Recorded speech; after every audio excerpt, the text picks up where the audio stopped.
On, we know. Yeah, so you're live. I'm live. Welcome. Good evening in Oklahoma and then Central Standard Time or Central Daylight Time. But my guest tonight is actually it's morning time. So thank you so much, Paul, for joining me today. I'm so excited for this conversation. I have waited all week to have this conversation with you. And I'm hoping and I know that the community and all the people that follow will get so much out of this conversation. So first off, you have to tell where you're from. And I'm going to double check that we're live. And feel free to share. We are live.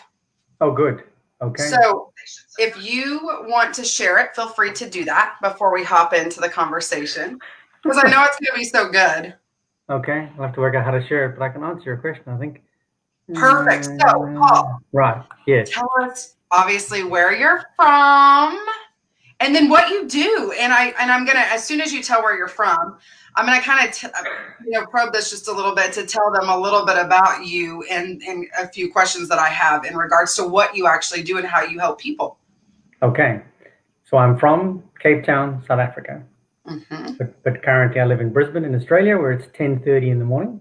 Yes. And what I do is I help people get off LinkedIn. I love that. And you are the expert LinkedIn specialist in the Your Business Peeps community. Yes. And we are so grateful for that. So I help people find the opportunities they want on LinkedIn and then get off it. Wonderful. So tell me, and I made this post. We've had like the best conversation behind the screen before we came on today. So we're going to reshare some of that. Okay. But as I said, my conversations with Paul are always so thought-provoking, and he has no idea, but a lot of times it's conviction too. So today, though, when I met Paul, something that I thought was really interesting is that you say, too, that you are all about anti-social but pro-people. What does that mean? I just love it. But when you look at it, it's like, wait a minute, anti-social but pro-people. Like, I'm not sure. You know what I mean? Right. So the first part of it's anti-social, as in A-N-T-E, not A-N-T-I. So anti, as in before you get onto social media, work out why you're there. Work out what your purpose is and what your game is, and then play to that. Because too often these kinds of spaces, Facebook, LinkedIn, Instagram, any of these spaces, you can spend hours and hours and hours on these platforms and waste your time and everyone else's. They're designed to do that. But fundamentally, fundamentally they're to capture as much of your time and attention as they can, and everything that you see in those environments supports that. But that's not in your interest. That's in their interest. That's how they make money. You're exactly right. And I never really thought about it like that until we had a conversation about that. And Tracy is joining us tonight. Hello, Tracy.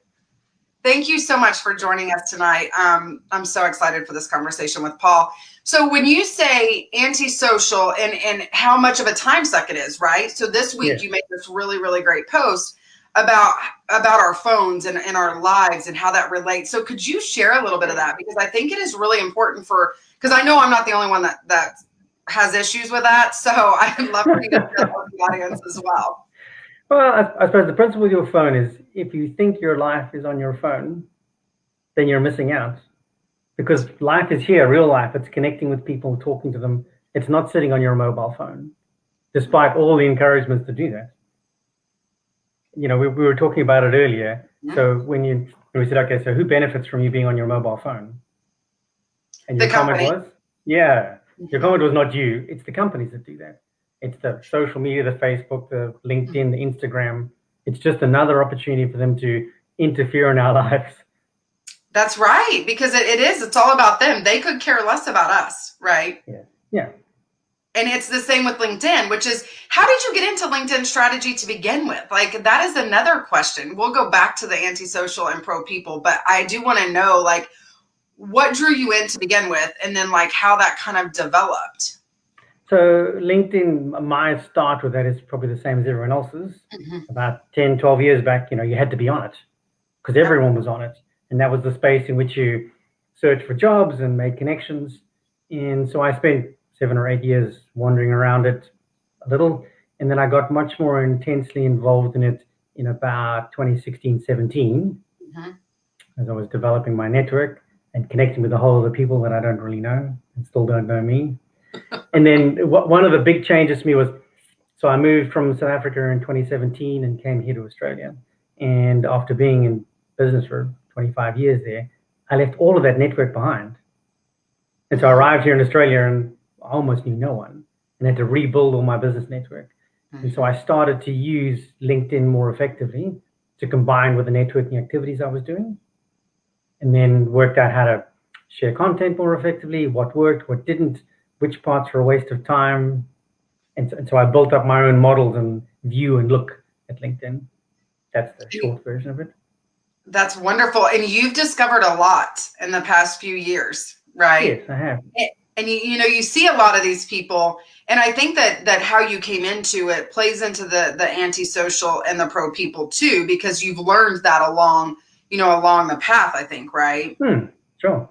I mean, I have a network of 30,000 people on LinkedIn, most of whom don't know me. That's what I was about to say. I don't know.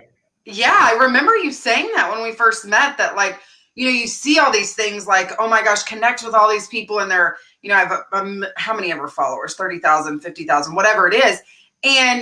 But do they know them and are they quality? Like that's kind of and I mean, maybe some of them really enjoy having that many people in their network. I have no idea, but can it really be that beneficial? No, that's not my impression. Yeah. What's the point in just having numbers? What you're looking for is people. Well, I mean, that's what I'm looking for from a business point of view, a brand and network point of view. And that's what I help the business owners and entrepreneurs I work with. That's what I'm helping them with.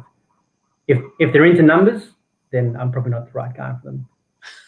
Don't do advertising, no algorithm, no automation. Just into people. Yeah, and speaking of algorithms and automation, I've heard of the automation game, but the algorithm, Tracy, you and I were on a conversation that day, and you guys were like, well, why are you playing the algorithm? And ever since then, like, I don't even think about an algorithm. I don't care about an algorithm. Who was supposed to see my stuff sees my stuff, right? But I had read so much and constantly see people say, oh, you need to play this algorithm. I'm like, again, whose game are we playing? We're playing their game, and they're winning every single time. They don't care about you. Yeah. And I get more fired up about it. And it covers up the real purpose of content and the structure of content, because it's almost as if, every generation thinks they know it.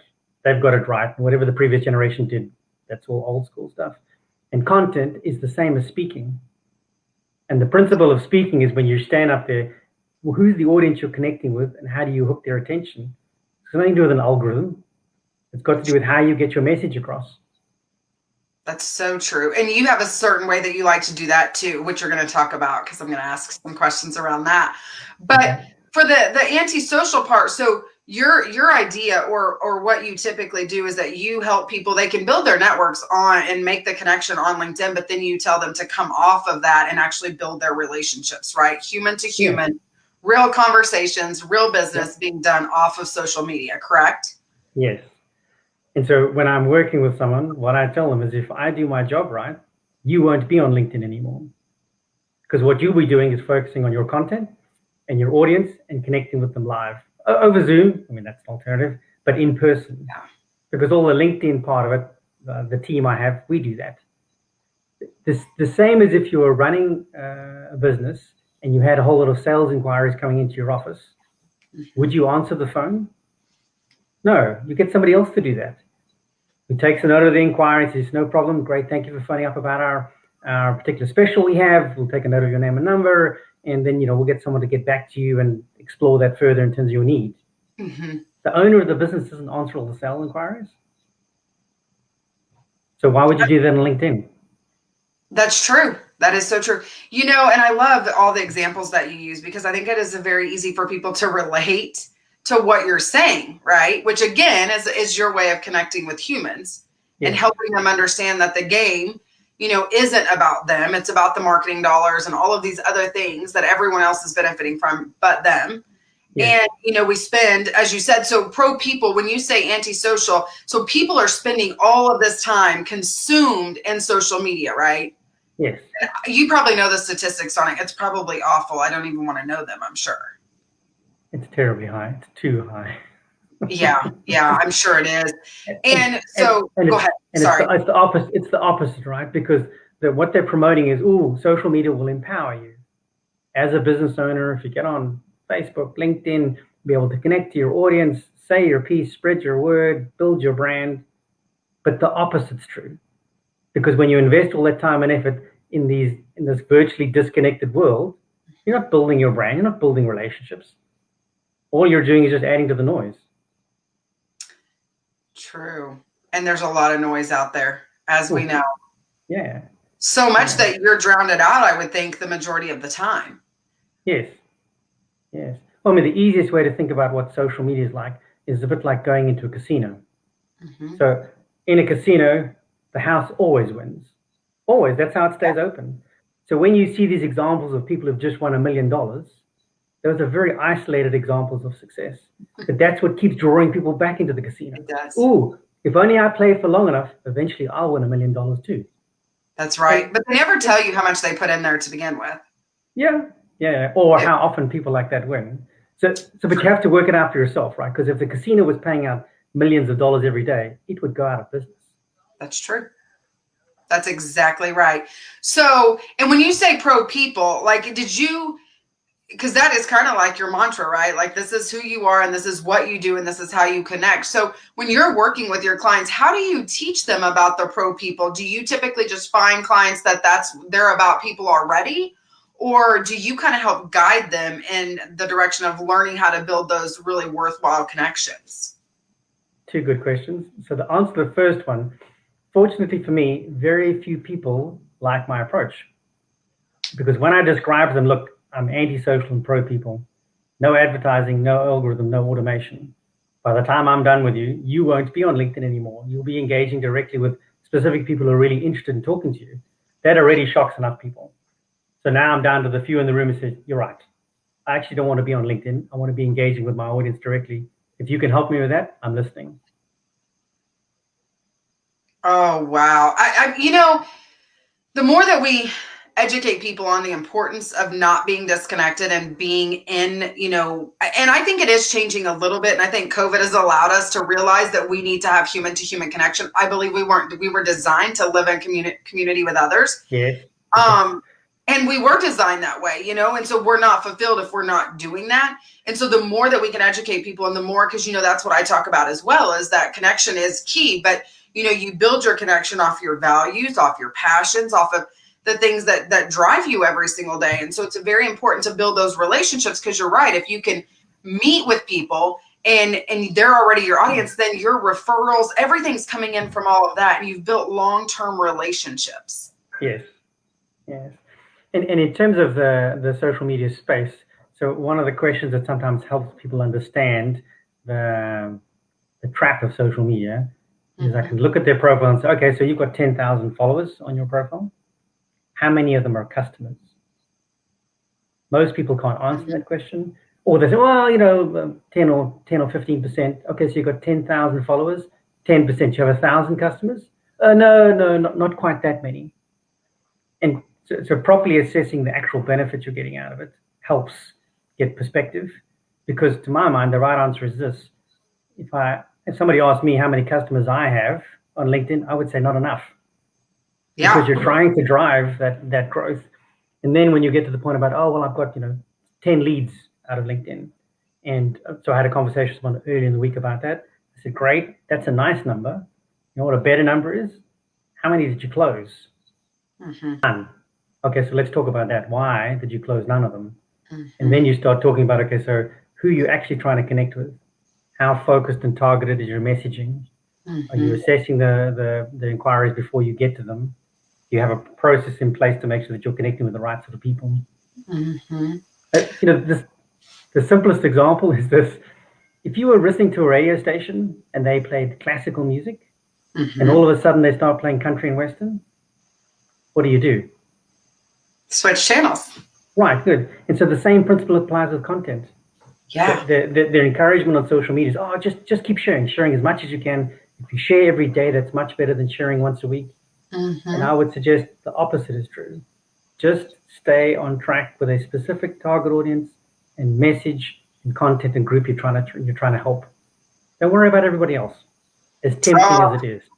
You could not speak more to my heart, because you know what we're seeing.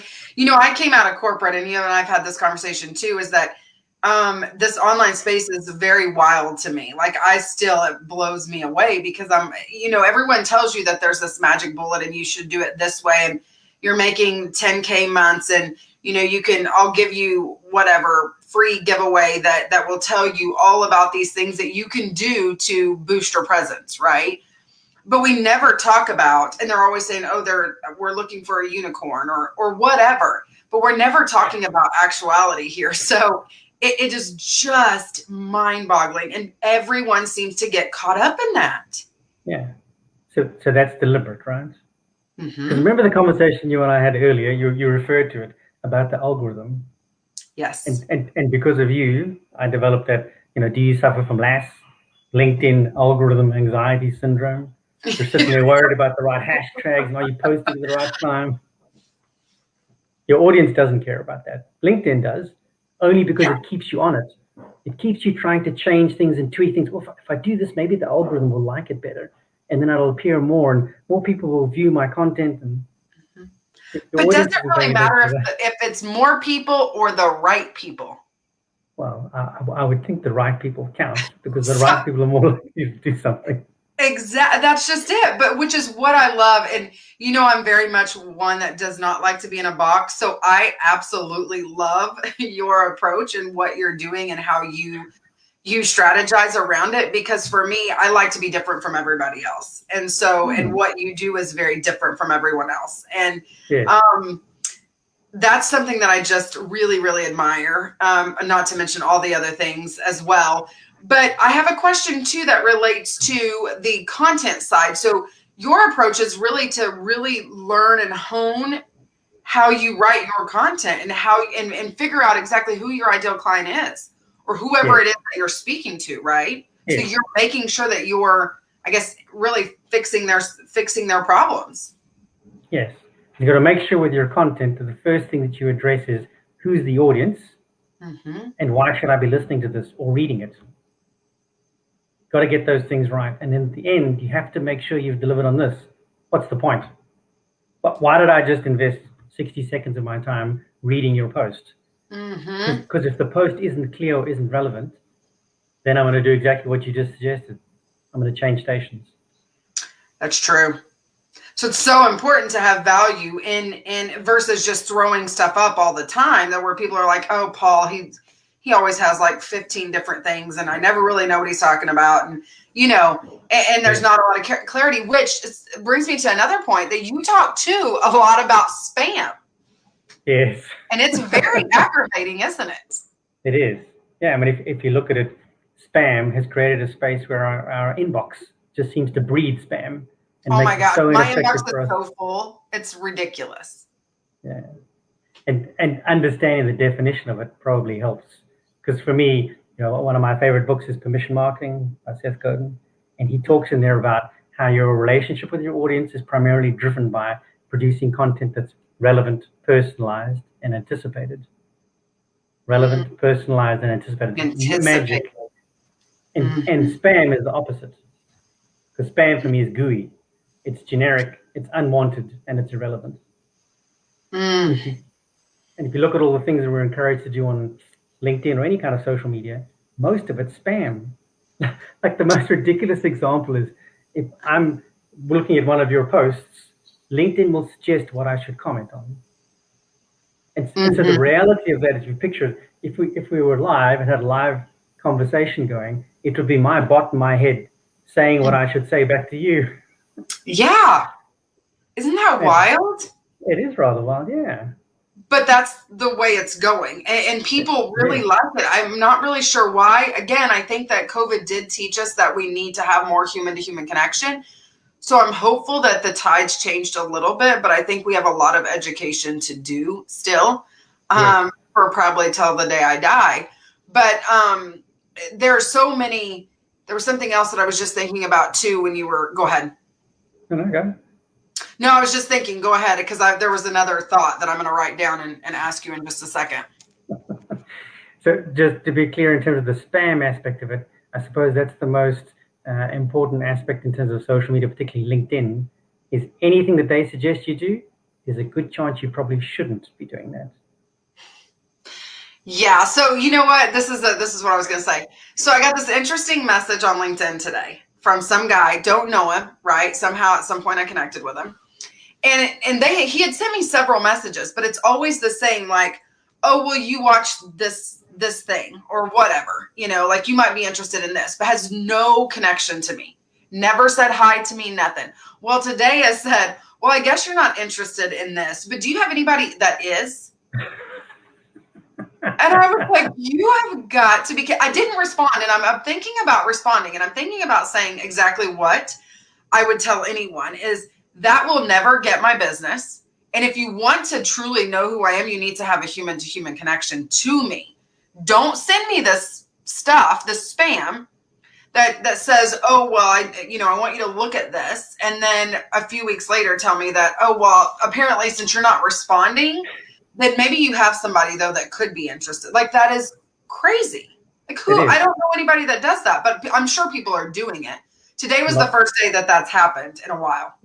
Lots of people are doing that, and people are encouraging them to do it, and people are paying for advice like that. Here's how you can spam your audience. Of course, they don't say that. They say, look, I'll sell you, 50 connection messages a day. Oh, good, I'll buy that. What's the point? The simplest example is this. We're at a business networking event. I invite you along, and it costs you $20 to get in. And now I say to you, so there's 500 people in the room. For only 10 cents a person, I'll sell you their mobile numbers. So I'll give you 500 mobile numbers. You going to buy that? Would you? I would not. Right. I would make a connection with someone, but some people would. They absolutely would. And I think it's the same. It's the same ones though that are being told, and it's hard not to, especially when you're new into the online space. I think it is hard to know that like all of these gurus are telling you that like this is the way to build a 6 or 7 or 8 figure business, and this is what you should do. And they think, oh well, they must know, right? Yeah. Until they get stuck, which I was that way. Thankfully, I have people like you and Tracy and several other people that have come around me and helped me through that and helped me like rethink what are my values, what are this, what is that. But a lot of people don't have that, and they're stuck because they think they're supposed to do this, which is what they're being told, and it's not right.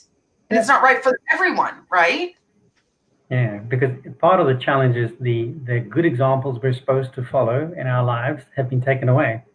So our families are becoming more and more spread out, disconnected, and what's filling the gaps in between it is technology. And so whereas you would have taken advice from your mother, your father, your uncle, your aunt about how to live your life, how to handle money, now you don't have that access anymore. And when you were given that advice by them, you could see when your Uncle John told you how to grow turnips, you could take a look at his vegetable garden and say, that's lovely. He doesn't know how to grow turnips because I've seen his turnips. Or when your mother or father give you advice about money, you recognize that they don't have an ulterior motive, because there's a good chance that you're going to be living down the street from them. And so if their advice is bad for you, they're going to live with the consequences of it, because you're going to be sleeping on their couch. That's right. You don't have any money. That is so true. But these days we don't have any of that. Yeah, and you're right. And we've done this to ourselves. But again, we can continue to raise awareness and work with clients to help them better understand the need and the importance of it. And Tracy does say something. She says, because people think it's easier to just get names, which is absolutely right. Like everyone, it's easier to do this versus putting in the hard work. And if you just put in the hard work and build connections with humans, it's going to happen a lot faster than if you take every other magic bullet along the way. Yes. Yeah. Tracy actually triggered a good example for me. So I recommended to her to connect with someone that I knew. And afterwards he said, no, I didn't get a chance to meet Tracy, but she started spamming me. I said, hold on a second here. Tracy just doesn't do that, because I know her reasonably well. So I was saying that makes no sense to me, except if you think about it, that it wasn't Tracy spamming him. It was the social media platforms that are saying, oh, you waved a hand at Tracy, now we're going to put all her content all over your feed. And my friend's sitting there saying, well, I don't even know her. Oh, so it started populating his feed, and then he thought that he Yeah, was being spammed. yeah, That's so funny. Yeah, and that's the thing too. And Tracy says, and if you do it authentically, it's not even that hard. You're right. It's not that hard. yeah, That's what we're shouting from the rooftops, though, and that's what's happening in your business, peeps. We know that, which is why we've gotten off of social media and we have another platform that we're running the community in. But yes, it's for that purpose, is to bring people off of social media and let them learn how to connect in a disconnected world. yes. Yeah. Stupid algorithms, Tracy says. I'm looking at those algorithms. Yeah. Well, you guys helped me out with that. So I would agree. Those stupid algorithms gave me anxiety for I don't even know how long, where I was like, I'm not really sure, but apparently I'm supposed to be doing all of this to make sure that my content's getting in front of people, and it apparently is not the case at all. So Paul, when you work with your clients are wanting to have a presence on LinkedIn, and you're just guiding them. And do you work with clients across the world? Because obviously it's easy to do now too, right? It is. Yeah, it is much easier to do. All virtual, all over the world. And I like working with different cultures and perspectives. That fascinates me. Oh, it does me too. I just absolutely love that we can all come together, especially in your business peeps, that from all over the world, and we bring so much to the table and so many different ideas and thoughts and creations. And as I've told you guys before, I know I've told you and Tracy this, but I believe it is a movement that we're creating. And I know that we are going to make a huge impact if we can continue to spread the word about the importance, and two, like you said, getting off of social media and having these real relationships and doing real business. Yeah. And so using social media for what it should be used for. I mean, there's nothing more effective than LinkedIn in terms of connecting with someone you've just met. That's right. Or being able to view someone's profile before you meet them. Those all make perfect sense. People would have done that 50 years ago. They gave you a business card, or they would have phoned up your office and found out about you. That all makes perfect sense. But to try and connect with strangers, that does not make any sense at all. No, it doesn't. And you made me think of something too when you said that. So do you recommend to your clients, like as they're connecting, to maybe reach out initially, and you kind of guide them how the appropriate way to do that is? Like, yeah, well, not spamming, like Tracy did. Yeah, that's right. So not the appropriate way, but the human way of doing things. You don't walk up in a networking event. You don't walk up to a stranger and suggest that you know them. You used that example once, and you should totally use that. Yeah. You mean the picture of the person that walks around a networking event and walks around every single person? Hi, I'm Paul. Here's my business card. We should connect. Hi, I'm Paul. Here's my business card. We should connect. There's something wrong with him. Yeah, something's wrong with that guy. Steer very far away from him. Yeah. So in your way of helping people, what would be a couple of tips? And I know that you wrote this week, but what would be some ways for them to realize that? And I know I do this. As I said, it was a conviction thing that when I read your thing, I was like, oh, I needed to hear that on our mobile phones. Like, again, and who's winning in that? As we said, it's the cell phone company. It's not us. It's sucking our time, right? And it's sucking our time away. And we had this conversation right before we hopped on too. And I want to really point this out before we jump off tonight, is that sometimes our own relationships in our homes or our friends suffer because of our dependence on our social media platforms and our cell phones. Yeah, that's right. If you're living your life through your phone, then you're missing out. That's right. You really are. And one of the things to think about is how many hours each day does your phone spend switched off? So I want everyone to tell us how many hours. And when you watch this, please put a hashtag and let us know, because I really am curious. I had never thought about it because mine's always on, but now I'm going to take time to switch it off. And as I shared with you earlier, when I go to my lake cabin and I'm away from the metro and I'm away from all the fast-paced life, I don't really pick up my phone much. I do my business, and then I put it away and I go on. The only thing I sometimes will do is I'll carry it to take pictures. But I've often thought that maybe I need to buy a camera just so I don't take it with me, because inevitably I'll pick it up and look at something and not mean anything by it, but it's because it's there. Yeah. So, one of the challenges I have in life is coffee. absolutely love coffee. And I've had to go through some habit changes and some discipline to bring my coffee addiction into line. Mm-hmm. And I've had to see how many days I can spend without drinking coffee. So think Oof. about this. Think about this. So if I'm admitting that that's an addiction for me, how many days do you spend not being on your phone? Mm. I mean, Zero. yeah, and I mean, I know it's difficult. I run my business on my phone. There's all kinds of reasons why we have to be on it. It keeps us connected and all sorts of Mm-hmm. things. But we have to recognize it's an addiction. You can't be sitting with your partner at the dinner table and both have your phones there. That's right. I'm not looking at my phone. It's sitting over there. Well, why is it even on the table? It's on silent. Well, then get rid of it. Yeah. What good is it doing?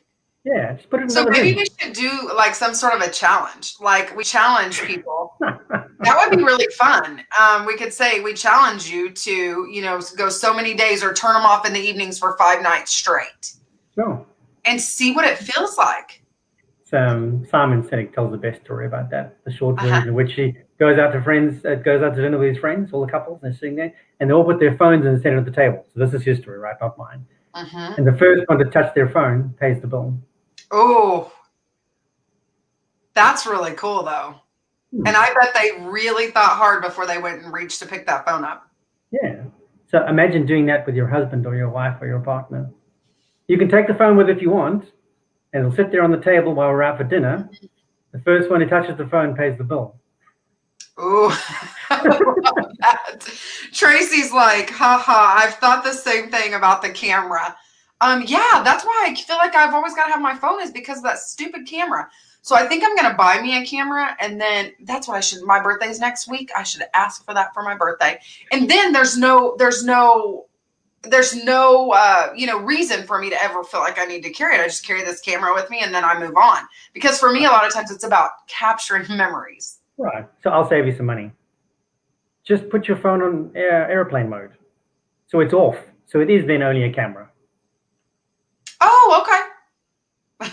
You'll save my husband a lot of money, so I appreciate it. Tracy says, I love spending time away from my phone. We should do that challenge in your business, Pete. Totally agree. Let's run the challenge.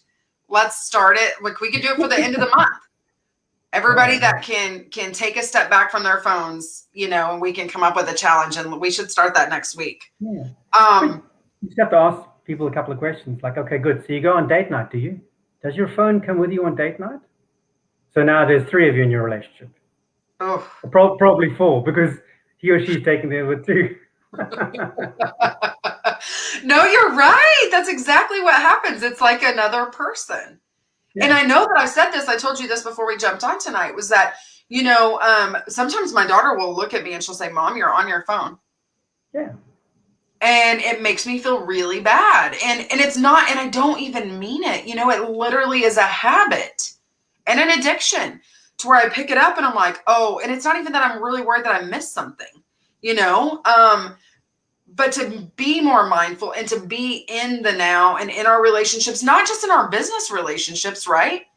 We can connect with and that's the thing that I love, that I am really thankful for COVID. And I think I've shared this before, is that it has allowed us to connect with people all across the world. There should be no boundaries in this world. Absolutely none.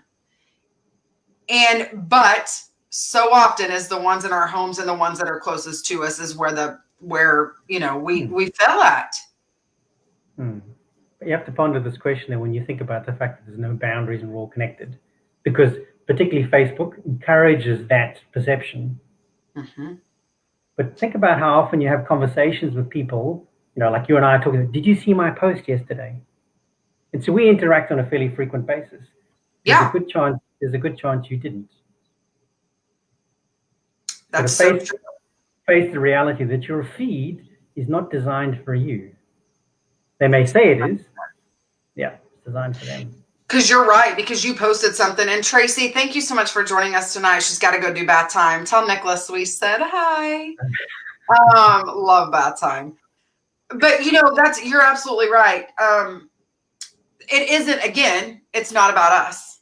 But there are times that you've posted stuff that I never even see. And then we talk about it later and it's like, wait a minute. Or I'll say, hey, did you notice I've really been up in my content game? Have you seen that? And you're like, well, I did, but I wrote it, a week ago. Yeah. So again, it's all about the company and the platform. It is.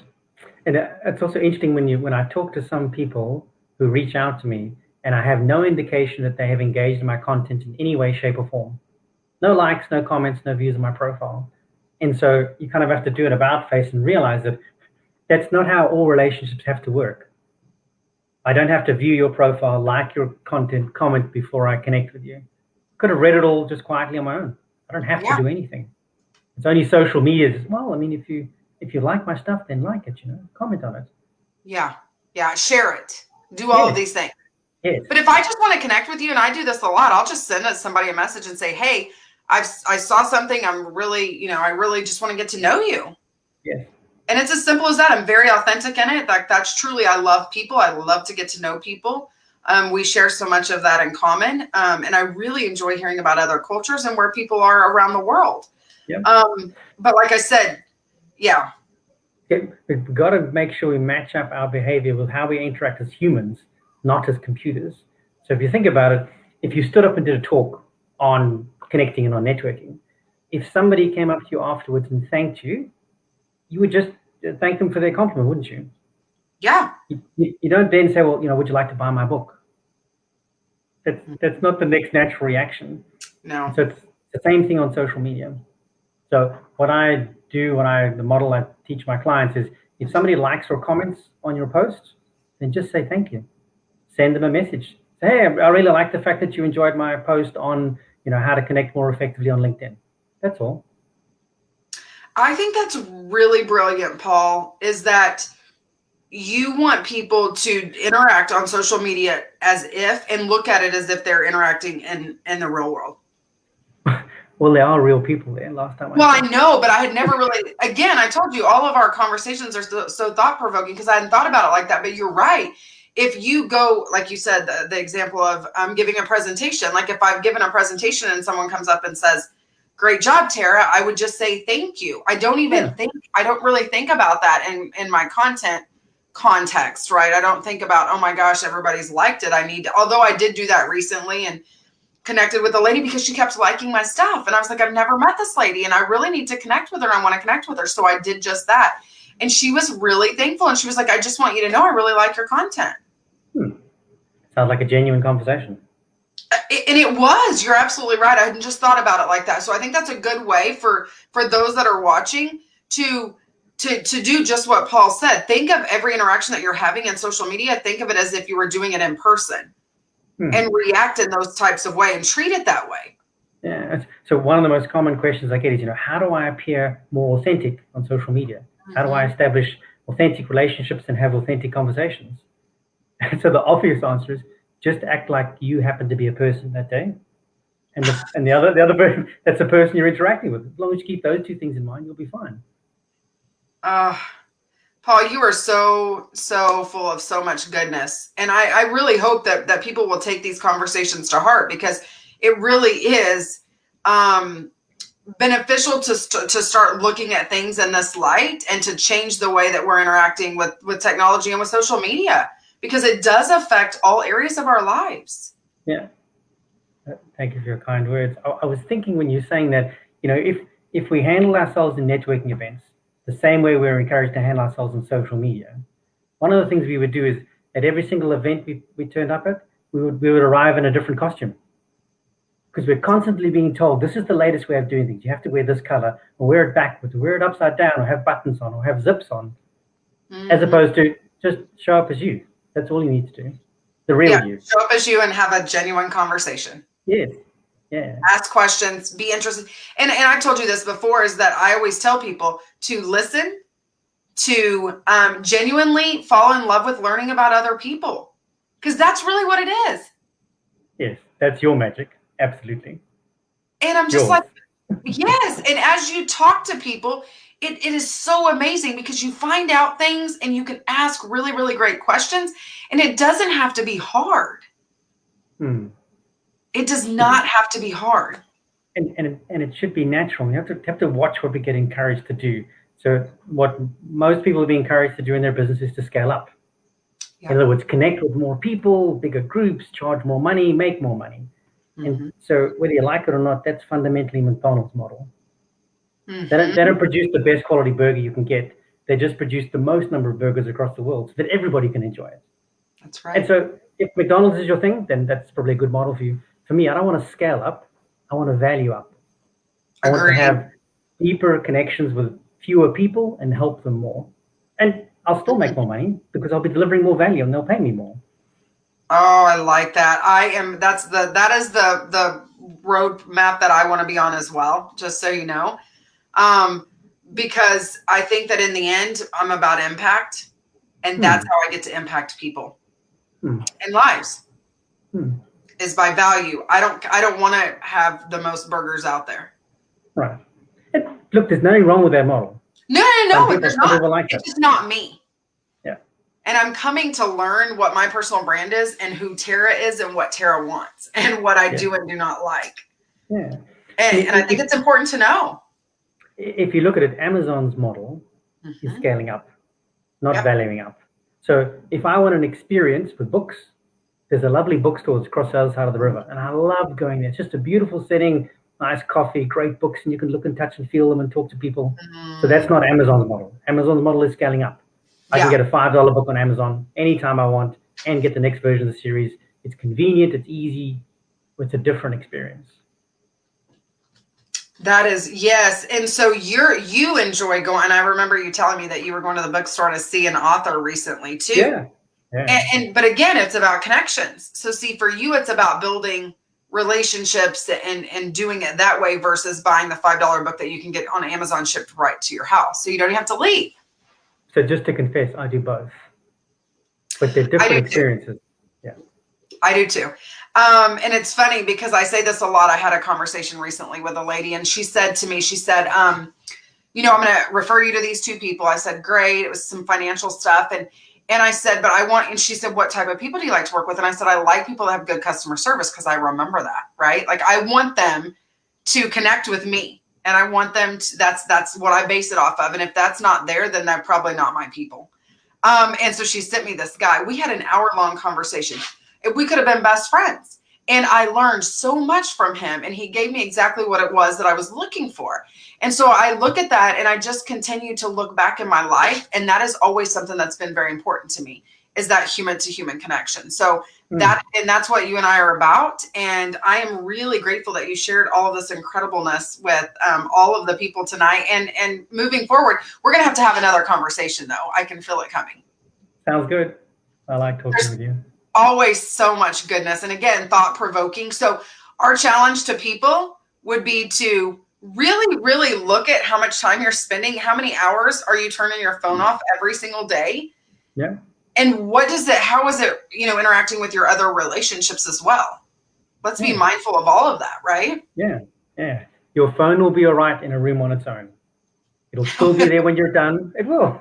Is that the permission? That's the permission that everything will be okay if you just leave it there. Yes. Yeah, no, I love that, Paul. Now tell people where, and I want you to drop in your links or I can go in and do that as well, but where you like to hang out to where they can find you. So I like to hang out in person. So you can find me on LinkedIn. Yeah, you can find me on LinkedIn or Facebook. Just look up Paul Ashley Jensen. I'm the only one. If you search for that, you'll find me. And then send me a message and let's jump on a Zoom. Oh, I love that. And I would encourage everyone to do that because you will get so much out of the conversation. And again, challenges and new ways and new thoughts, which is so fun for me because I think that when you have people that challenge the way that you've always done things, it helps you continue to grow as well. And so I thank you for doing that for me, Paul. And I am forever grateful. My pleasure. And I'm grateful that you've created Your Business Peeps community, which is giving us an opportunity to see what social media is not like, the opposite of it. Real people, real connections.